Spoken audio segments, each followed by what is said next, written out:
It was a hot, ordinary afternoon in a small, sun-drenched village, dust swirling lazily in the air, children laughing in the distance, pots clanging from the kitchens, and the heavy smell of pepper stew drifting through cracked windows. In the middle of this everyday life, a 10-year-old boy named Ikenta was lost in his own world. He wasn't playing with friends or chasing chickens. No, he was alone in the sand, holding a stick, drawing battle lines only he could see. To him, he wasn't just a boy. He was a warrior, a silent guardian of an imaginary kingdom built from dust and dreams. But that world came crashing down when he was called inside. A routine errand, just a few coins, a quick walk, some spices, and Maggie cubes from the local shop. It should have been simple. It should have taken 10 minutes. It didn't. On his way, something caught his eye. A glint of light, half buried in the dirt. A small golden ring, dulled by dust, yet still shimmering faintly, like it remembered what it once was. It called to him, not with sound, but with something else. Curiosity? Excitement? Or was it something deeper, something darker? He picked it up without a second thought. He slipped it on.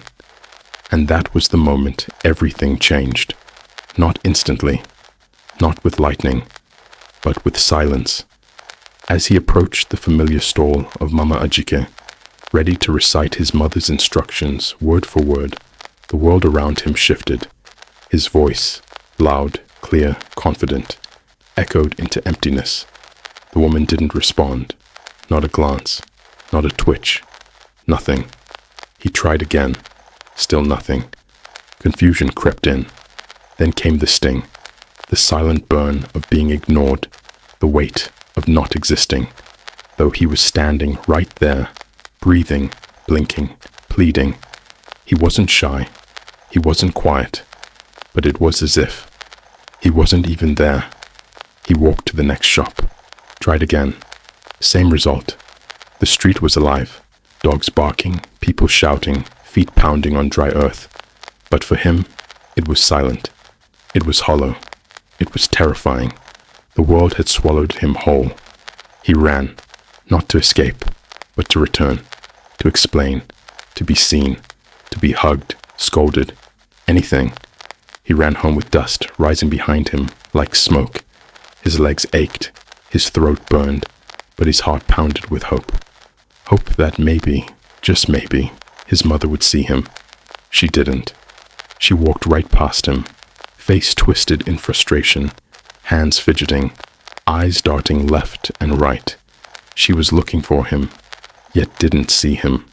Her own son, standing inches away. That's when the panic fully bloomed. He waved, shouted, reached, cried. Nothing. He followed her, shadow-like, screaming into a world that refused to hear. His voice cracked, his legs trembled, his tears mixed with sweat and dust.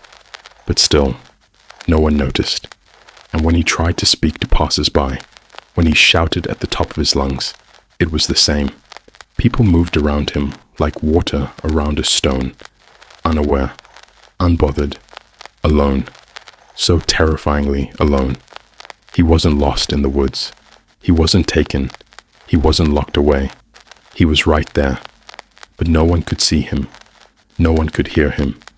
And as the sun sank lower behind crooked rooftops and the shadows grew long and quiet, Ikenta began to understand.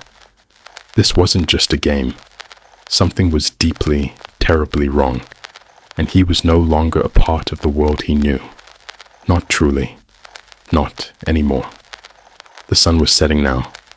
Long shadows crawled across the dusty street like ghostly fingers. The once playful light turned orange, then red, then a strange, grayish blue. It was the kind of light that made the village feel quieter, older, almost forgotten. And in that light, so was he. Ikenta walked slowly behind his mother, every step heavier than the last. Not because of exhaustion, but because of something worse. Helplessness. His mother still looked for him. Her feet stomped with purpose. Her eyes scanned the street, asking neighbors, checking corners. She was desperate, and he was right there, brushing against her shadow. And yet, it meant nothing. She entered the shop herself, cold, rushed, angry. She bought the items he was supposed to buy. No hesitation, no delay. As if doing it herself was easier than trying to find the boy who had vanished. But Ikenta hadn't vanished. He was still here, still watching, still crying, still clutching that cursed ring that sat cold and smooth on his finger. By the time they reached the house again, the street lamps were beginning to flicker on, little golden glows dotting the darkness, pretending to offer safety.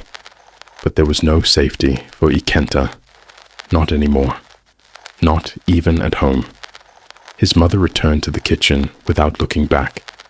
The air inside the house was thicker than outside. The smell of pepper soup still lingered, but it brought no comfort now. Only pressure, only silence. Ikenta sat on the same bench he had left earlier that day. The stick he had been playing with was still there, half buried in the sand. He picked it up again, but it didn't feel like before. He wasn't a warrior anymore. He wasn't anything, just a boy nobody could see, drawing circles in the dirt with a broken stick and a broken heart. He poked the ground again and again, digging holes that didn't matter. His stomach growled, but it wasn't hunger that bothered him the most. It was fear, a fear that maybe this was forever. Eventually, the weight of it all pushed him inside. The kitchen sounded angry. Pots scraped, metal clanged. The air hissed with heat and frustration.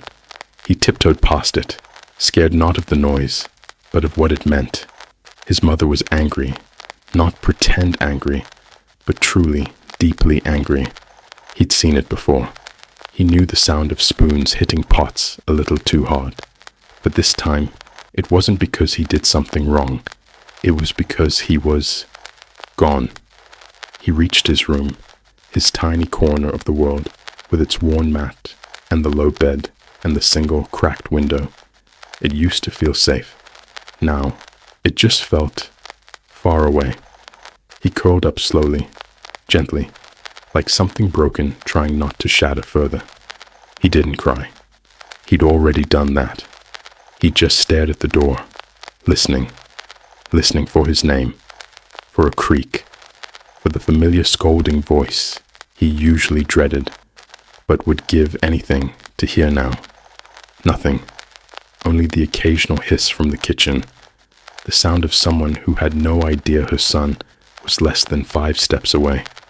He blinked, and blinked again. His eyelids felt like sandbags, heavy with dust, tears, and the weight of not being wanted. He didn't want to sleep. He was scared to. What if he slept and woke up even more invisible? What if this wasn't a dream, but his body had other plans? Eventually, his breathing slowed. His thoughts blurred. The pain in his stomach dulled just enough. And sleep came, quiet and cruel. In his dreams, he was still invisible, but somehow that felt safer than the real world. Meanwhile, the front gate creaked. Footsteps, heavy, tired, familiar. His father had returned. The door creaked open. The sound echoed in the quiet house like thunder. The father stepped inside, his shoulders drooping, his clothes dusty, his spirit worn thin. He expected warmth, the scent of soup, the sound of laughter, but instead, he found silence. And her. She sat on the bench outside, her face hard and her fingers tight around a cane. Her eyes met his, not with relief, but with fire. Her words came sharp, trembling with fear disguised as rage. He listened, nodded, swallowed the lump in his throat, then turned without another word and marched out again. The search began, and so did the storm.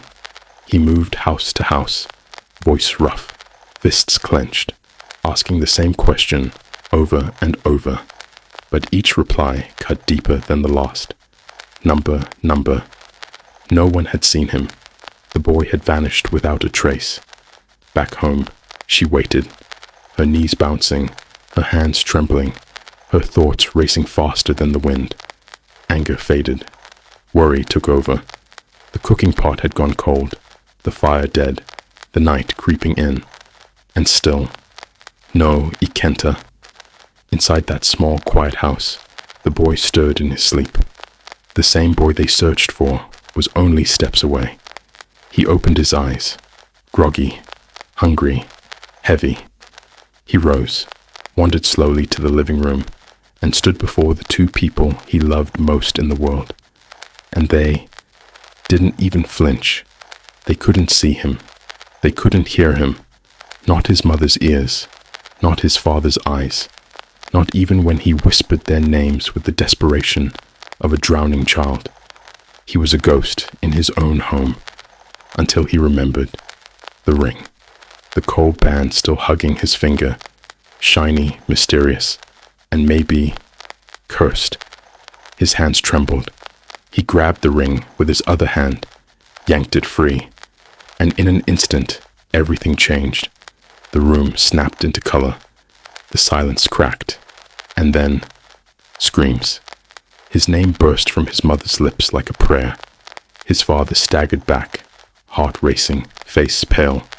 Their son stood before them, crying, trembling, real. The explanations came fast, confused, desperate. The ring passed from hand to hand. The symbols on its surface whispered of darkness. The father saw it. The mother feared it. And then, the knock. A firm fist on a wooden door. The police. The inspector. He stepped into the room, eyes narrowing, as he spotted the ring. Questions followed. Answers were given. A silent exchange of dread passed between adults who'd seen too much already. The ring, it seemed, had history and danger. Evidence, they called it. And just like that, it was gone. But the memory wasn't. The next morning brought sunlight and a school bell, but also a warning. Never touch what doesn't belong to you. Never pick up what the earth offers without asking why.